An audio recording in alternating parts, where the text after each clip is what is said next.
Et si ce qu'il s'est passé en fin de show marquait réellement les débuts de cette nouvelle Bloodline? Et bonjour à toutes et à tous, on se retrouve aujourd'hui pour mon récap de SmackDown du 28 juin 2024.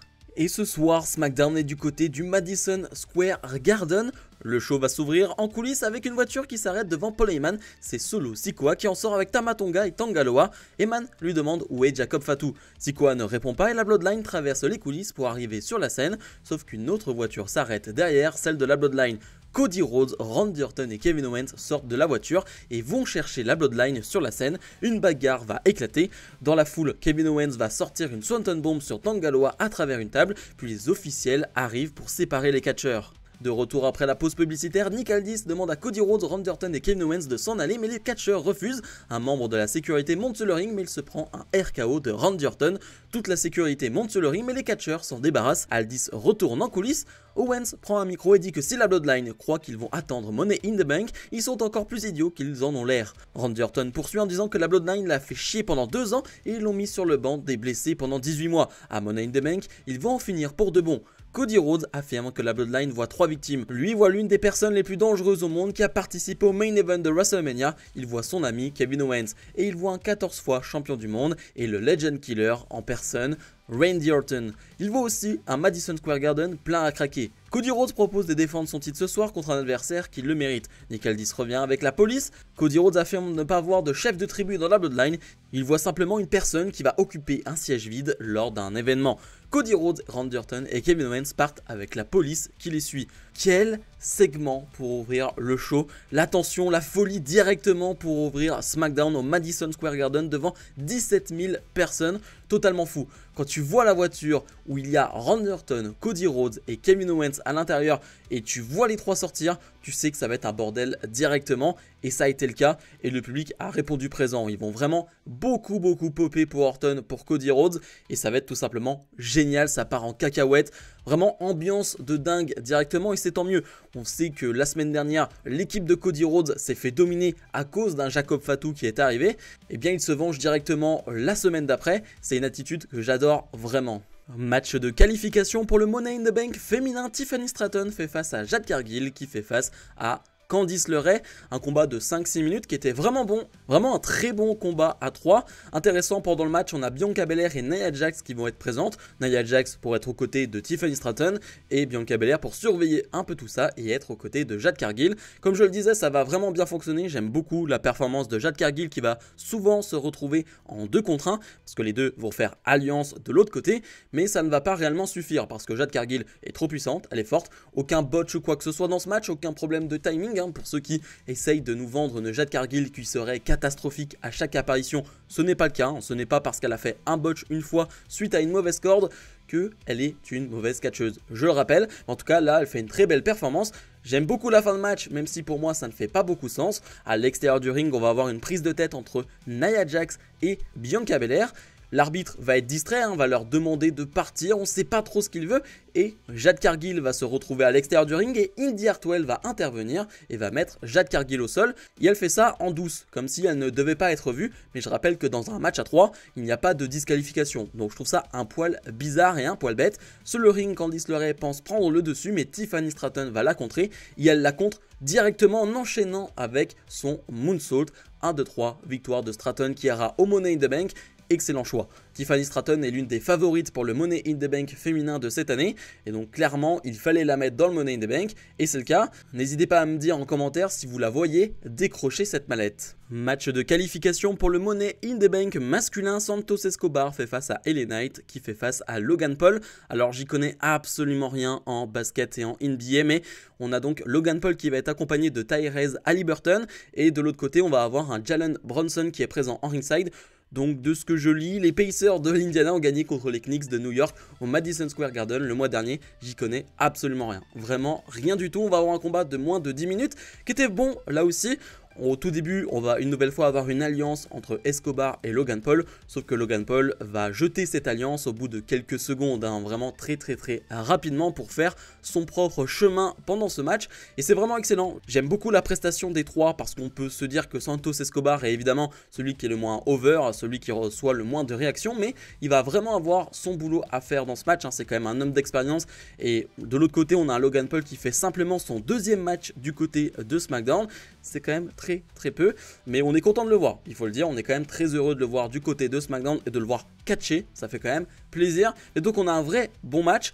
Pendant le match, on a Tyrese Haliburton qui va vouloir donner le point américain à Logan Paul, mais il y a Jalen Brunson qui va sortir de la foule. À ce moment-là, les arbitres vont réussir à les séparer, mais sur le ring, LA Knight va sortir son BFT sur Santos Escobar, puis va tenter le tomber sur Logan Paul, qui va le surprendre avec un roll-up, mais LA Knight le renverse avec un autre roll-up, et LA Knight remporte ce match. Après le match, on va avoir un autre face-à-face entre tout ce beau monde avec ses basketteurs, et puis ça ne va pas aller plus loin.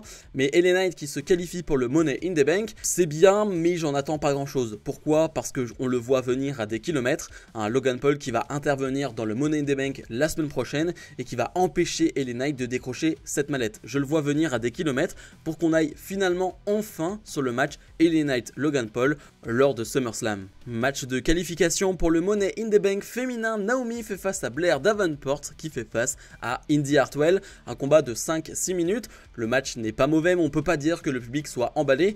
Est-ce que je peux leur en vouloir? Pas vraiment. C'est dur de s'investir derrière Blair Davenport ou Indi Hartwell. Clairement, le public va simplement popper et se réveiller lorsque Naomi sera en domination, lorsque Naomi sera proche de la victoire, et je ne peux pas leur en vouloir. Vraiment, c'est un match qui est correct, il se passe de belles choses, mais ça va jamais plus loin que ça, et donc c'est dur de s'emballer. J'aime pas vraiment la fin de match où Indi Hartwell va projeter Blair Davenport sur les escaliers. J'aime pas trop ça parce que c'est absolument pas violent. Je veux dire, elle la porte, mais elle la soulève très peu, elle a très peu de puissance à ce moment-là, et du coup l'impact n'est pas assez puissant.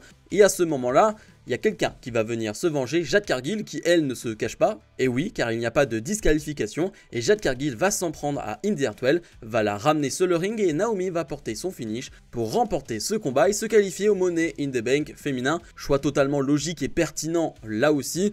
Naomi dans un Money in the Bank avec des échelles, avec pas mal d'objets et donc pas mal de voltige possible, c'est un très bon choix. Et dans le segment Main Event, la Bloodline fait son entrée. Paul Heyman se présente, mais Solo Sikoa lui prend le micro. Avant tout, il aimerait nous présenter le nouveau membre de la Bloodline, Jacob Fatu. Solo Sikoa demande Madison Square Garden de le reconnaître en tant que chef de tribu. Sikoa va demander à chaque membre de la Bloodline de le reconnaître en tant que chef de tribu, et chacun va le faire. Sikoa demande à Paul Heyman de le reconnaître comme étant son Tribal Chief. Heyman refuse de le reconnaître. Tu n'es pas mon chef de tribu. Solo Sikoa va alors s'en prendre à Paul Heyman avec un Samoan Spike. Jacob Fatu monte sur la troisième corde puis fait un diving headbutt sur Heyman. La Bloodline va sortir Heyman du ring et va enchaîner avec une triple powerbomb à travers la table des commentateurs.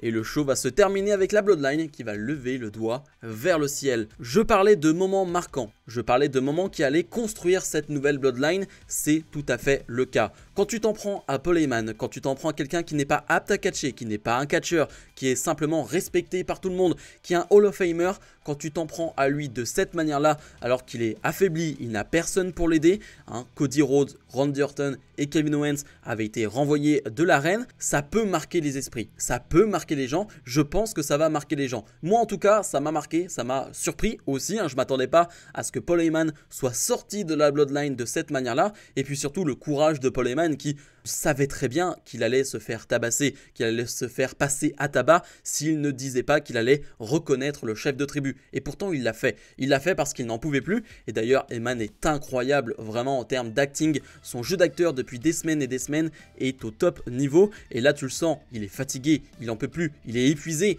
Et c'est pour ça qu'il avoue que Solo Sikoa n'est pas son vrai chef de tribu. Et ça lui vaut un passage à tabac.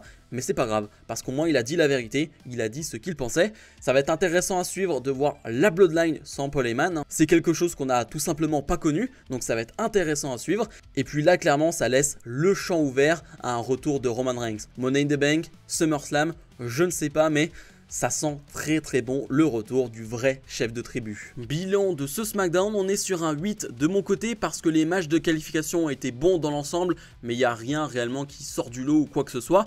Par contre, il faut le dire, cette semaine, les segments où la Bloodline est impliquée, que ce soit le début de show et la fin de show, sont vraiment excellents et c'est ce qu'on retiendra de ce SmackDown. Le début de show avec la bagarre entre les babyface et les heels, c'était vraiment génial. Puis la fin de show, parce qu'évidemment voir un Paul Heyman se faire attaquer, se faire détruire par la Bloodline, c'est marquant. Ça va être un vrai tournant dans l'histoire de la Bloodline. Juste pour information, nous on se retrouve possiblement dans la journée pour un live sur Twitch, donc n'hésitez pas à regarder en description de la vidéo. On se retrouvera dans la journée, peut-être dans l'après-midi ou plutôt en soirée, je ne sais pas vraiment. Je vous invite comme d'habitude à mettre un maximum de pouces vers le haut, à vous abonner et nous on se retrouve plus tard dans la journée. Salut salut.